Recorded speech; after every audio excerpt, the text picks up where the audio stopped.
Well, hi, I'm Robert Knoll. This adventure is about the major 7 family.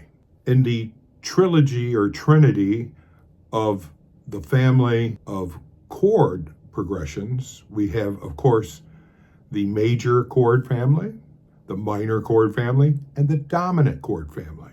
I've already covered the dominant chord family with open chords and also the minor open chord family. Just beginning to learn how to analyze, how to develop and be creative with more varieties of chords that belong in one of the 3 families. As you can see, I'm holding a major 7 chord. This is an open position. I've got open A, I've got E, which is my 5th. If I was to count my major scale, my form 1 scale, and I went 1, 2, 3, I would see that C sharp is my major 3rd. 1, 2, 3, 4, 5. So E is my 5th. 1, 2, 3, 4, 5, 6, and then 7 becomes the major 7. 1, 2, 3, 4, 5, 6, 7. You can see that 7 in the chord form that I'm playing here. So I've got the A, I've got the perfect 5th, I've got a major 7, I've got the C sharp, which is the major 3rd, making this chord major, and then I've got another open E string, which is the 5th, 2 perfect 5ths. So this is a very popular, one of the most used open A major 7 chords. If you look at your form 1 major scale and arpeggio, you will see that, of course, your major 7 is G sharp. If we took the chord and we see that we have root, major 3rd, 5th, root, well, it's kind of hard to get a 7 in there, up there. That's physically not possible for me.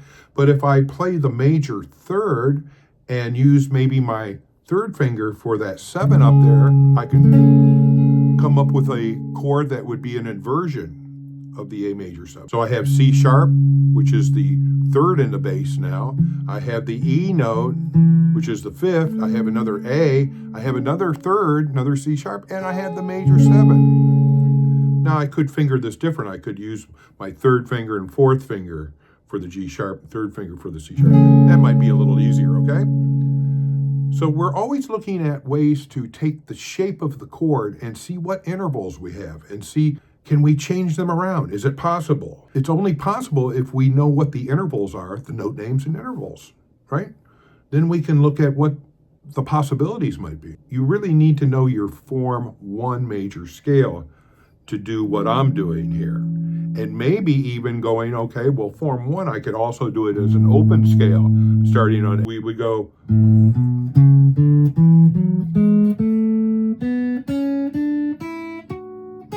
And then, so we could see an open version of form 1. Okay, with that said, we have this major 7, and we also have the one with the 3rd in the bass. I guess I could try to put another major 7 in the bass, but that would become very distorted. I don't so much like the sound. It's kind of deep and really gloomy. But I can have that major 7 at the top, and I could even take the root and just do a bar here. A, perfect 5th, A, major 3rd, and the major 7. That's a beautiful sounding major 7 chord. So we have to be thinking about intervals and sounds. If I was just to play a root and a 3rd, that sounds great. That's harmonious. If I play a root and a 5th, that's nice. And if I play the triad, root, 3rd, 5th, root position, and this is where you may start learning about triads and inversions. You have root position, which I'm playing. You have first inversion. You have a second inversion, and we can invert the intervals in different parts of the chord. Okay, I can add C sharps thirds, I can add roots, I can add E's, and maybe I can add that major 7, okay? And that's what we're doing with these chords. But like I said, major 7 with a C sharp, it's very dark. It's a very dark sound. Might be useful though. And I could strum to the C sharp. Kind of weird. Wow. Wow, that's a dark major 7 because I've got the major 7 in the bass with the major 3rd and the 5th and the root. And we could add the other C sharp. Wow. Maybe I could do it, I could finger it like this. 2nd finger, 3rd finger, 1st finger, 1st finger, 1st finger, and then put another major 7 in the top. But that's a really strange, dark sound because as I understand about intervals, when we take a root note and you play 1, 2, 3, 4, 5, 6, 7, and if you were to play a root A and the G sharp or the 7 together, you would get this sound of, sounds nasty, very tense, very dissonant. But when I go to the root, it resolves. Or if I was to go A to an open G, that would be the minor 7 or dominant 7. So down to earth, right? But that is weird. Just a major 7, you play a root and a major 7.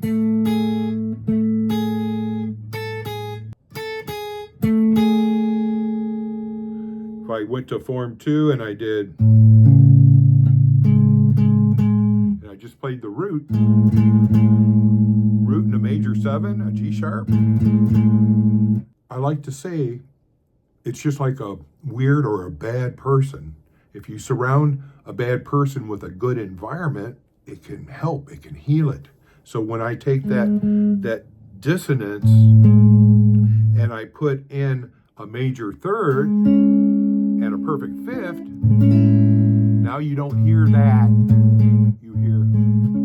You hear harmony come in and it heals the major 7. So that's really interesting. The major 7 chord, when I play just like, let's say, an A7, it's really solid. That's really in your face. Nice. Solid. Serious. When we do a minor 7 chord, you're dealing with pretty, maybe a little sad, a little melancholy, but pleasing. But when we go to the major 7, that bad note gets healed and it's very mellow. It's very pretty, very warm. I see the sunset beach, picture in my mind.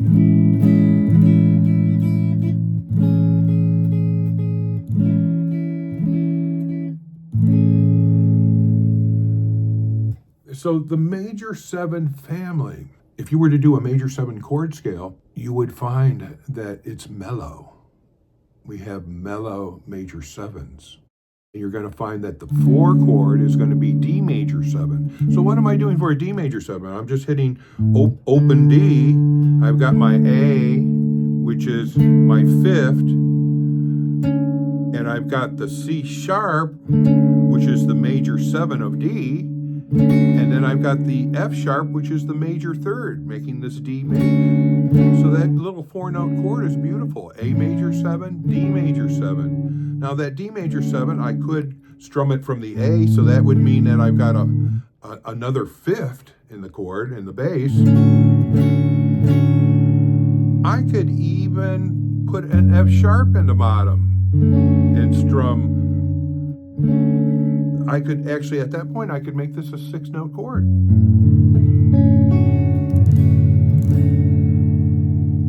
Kind of really warm, over warm, and maybe a little dark. Sounds really nice. So I've got the F sharp with my thumb, the open A, which is the 5th. I've got the D, the root, another 5th, I've got that major 7, that C sharp, and I've got that F sharp major 3rd, 2 of them now. Well, what if I did this? What if I took another C sharp and I could still keep the D in there, but put a C sharp in the bottom? It's a possibility. So your intervals. When we get to, well, so far, we've got the 1 chord. Our key chord is A major 7. We're in the key of A major. Our 4 chord, so we go A, B, C, D, 1, 2, 3, 4 is the D major 7. The 5 chord, like, so we can play a blues progression, would be A, B, C, D, E. A is 1, 1, 2, 3, 4, 5, A, B, C, D, E. E is our 5 chord. When we work with a chord scale for major, you're going to make the discovery that the E7 is not going to be a major 7. It's going to have to be the dominant 7. So the major 7 sound would be like this. It's very dark, but the sound that we're going to want to hear is just this. Covered this before with the dominant 7 progression. This is applicable to the minor, and we'll talk about that later. Let me play for you a 12-bar blues using the major 7, A, as the 1 chord. The 4 chord's going to be the D major 7, and the 5 chord's going to be an E7. So I have varieties of that E7. I could make it a 4-note chord. I could make it a 6-note chord.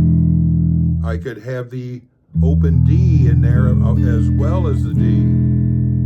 And there's, of course, a lot of other variations that you could come up with for E7. So let's start the progression. I'm just going to do a very slow. I also have a chart for this. Check out the chart. 2, 3, 4. I go to my D major 7, 2, 3, 4. Back to my A major 7.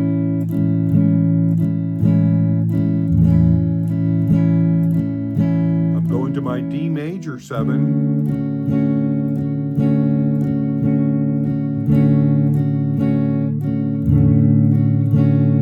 A major 7, my E7,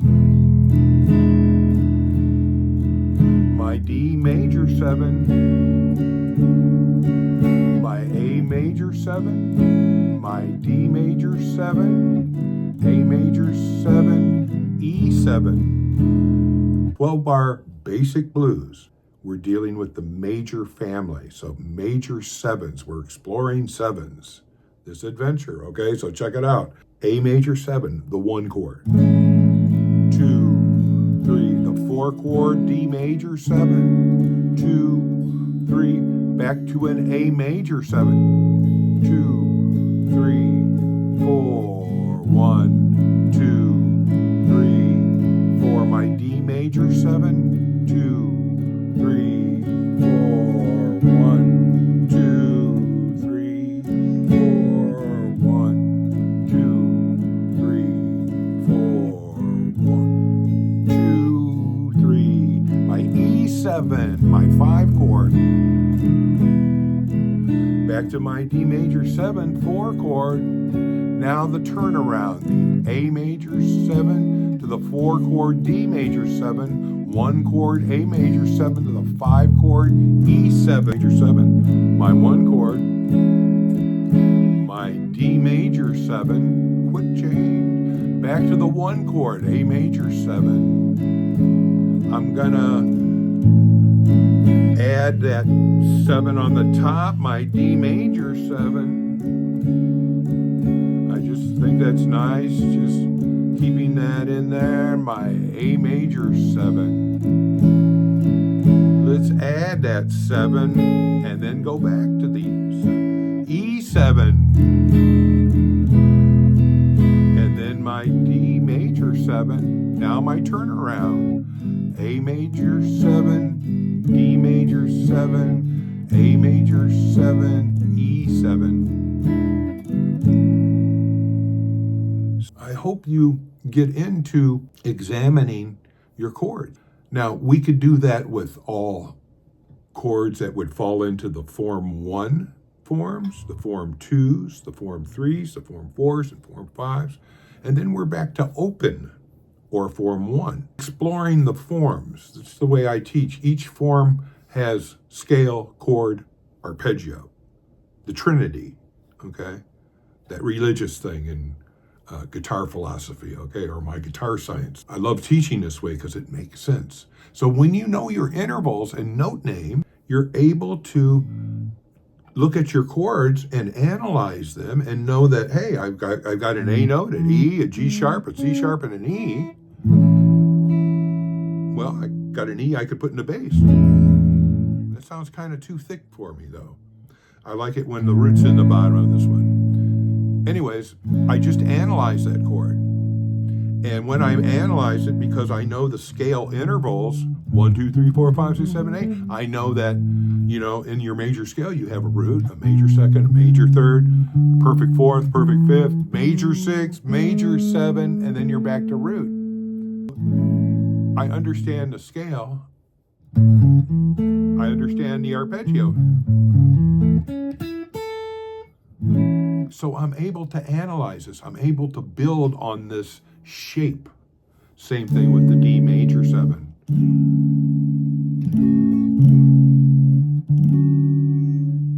And also with that E7, that dominant chord. That's not a major 7. That's an E7.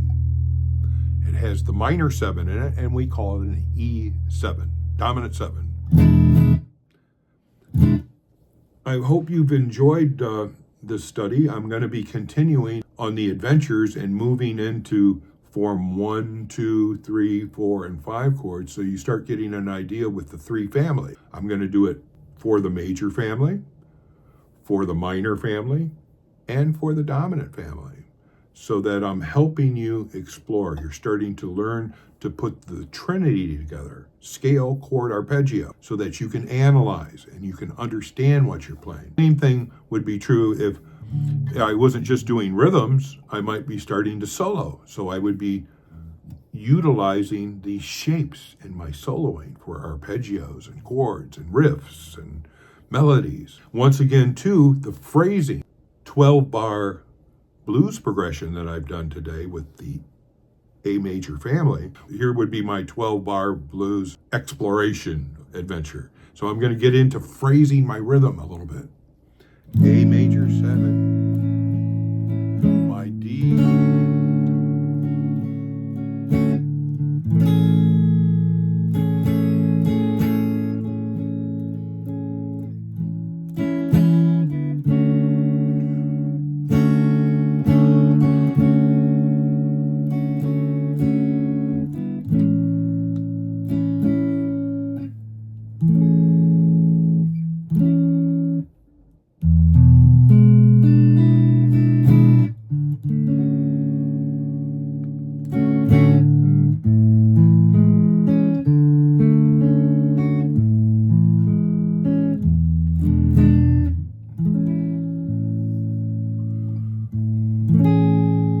maybe that gives you an idea to start being creative, seeing the importance of being able to analyze what chords you play and the families of chords, and understanding about inversions and intervals, note names. This all goes together so that we can understand music theory, guitar science, okay? I want to thank you for hitting that like button and subscribing. I hope you subscribe because I've got a lot to teach you. Hopefully you've done that. And then I would also like to tell you that I have the Guitar Zone. If you'd like to be part of my guitar family, you'll see the Patreon family. Go over there, take a look, and if you subscribe at a tier level, you can have private lessons with me. We can be personal, a whole lot of things. I've got hundreds of charts and all kinds of visual stuff and all kinds of other stimulus. that's available to my family, okay? I can get a little more detail and, of course, personal with you if you join the Guitar Zone family. I hope this has been good. Maybe, it may be advanced for you. You may, as you start learning your scales and looking at my other scales on the Guitar Time for You or at the Guitar Zone, I have 153 weekly lessons where I go through basics and just really learning the first position and your very first scales and talking about finger placement and all that good stuff. If this is a little deep for you, you might want to do reviews. If you're kind of in the intermediate, you're probably kind of getting into this, and you might see that, well, you need to spend a little more time working with your scales a little bit, your rhythms, your strumming, and learning intervals and note names. But if you're advanced, you're going, wow, I got this, Robert. I've been doing this stuff, okay? It makes sense. It's right. Then you already understand, and this is just a review for you, okay? All right. Thanks again. On to the next video. Hi, I'm Robert Knoll, and I'm welcoming you to the Guitar Time for You, or you may be already in my Guitar Zone family on Patreon. I'd just like to say thank you. It's really great when I'm able to look at the YouTube and see that you've subscribed and you maybe put a like and maybe even given me a comment, maybe said something nice, or maybe you have a question. The same thing with my Guitar Zone family, my intervention band. Just stay tuned. I'm just saying thank you.